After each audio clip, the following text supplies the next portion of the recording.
ఫ్లాప్లతో సంబంధం లేకుండా మాస్ మహారాజా రవితేజ వరుస సినిమాలతో బాక్సాఫీస్ వద్ద తన జోరును కొనసాగిస్తున్నారు. ప్రస్తుతం ఆయన నటిస్తున్న మోస్ట్ అవైటెడ్ ప్రాజెక్ట్ ఇరుముడి భిన్నమైన కథాంశంతో తెరకెక్కుతున్న ఈ సినిమాపై అభిమానుల్లో భారీ అంచనాలున్నాయి. తాజాగా ఈ చిత్రానికి సంబంధించిన షూటింగ్ అప్డేట్ బయటకు వచ్చింది.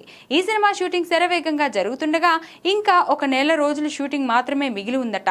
ఇది కూడా పూర్తయితే షూటింగ్ మొత్తం పూర్తి కానుందని సమాచారం. దర్శకుడు శివ నిర్మాణ ఎక్కడ రాజీ పడకుండా రవితేజ బాడీ లాంగ్వేజ్ కు తగ్గట్టుగా ఈ చిత్రాన్ని తీర్చిదిద్దుతున్నట్లు సమాచారం.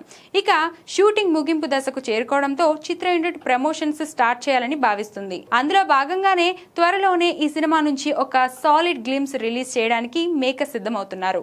ఈ వీడియో ద్వారా రవితేజ లుక్ మరియు సినిమా మూడ్ ఎలా ఉండబోతుందో క్లారిటీ ఇవ్వనున్నారు. మొత్తంగా ఇరుముడి గ్లిమ్స్ కోసం మాస్ రాజా ఫ్యాన్స్ ఎంతో ఆతృతగా ఎదురుచూస్తున్నారు. గత కొంతకాలంగా మాస్ సినిమాలతో అలరిస్తున్న రవితేజ చివరిగా వచ్చిన భర్త మహాశైలకు విజ్ఞప్తితో రూట్ మార్చారు. ఈ నేపథ్యంలో వస్తున్న ఇరుముడితో సాలిడ్ హిట్ ను తన ఖాతాలో వేసుకోవడం ఖాయమని ట్రేడ్ వర్గాలు విశ్లేషిస్తున్నాయి. టైటిల్లోనే ఎంతో వైవిధ్యం కనిపిస్తుండడంతో కథా నేపథ్యం కూడా చాలా ఇంట్రెస్టింగ్ గా ఉండబోతుందని తెలుస్తుంది. మరి ఇరుముడి ఎలా ఉంటుందో చూడాలి.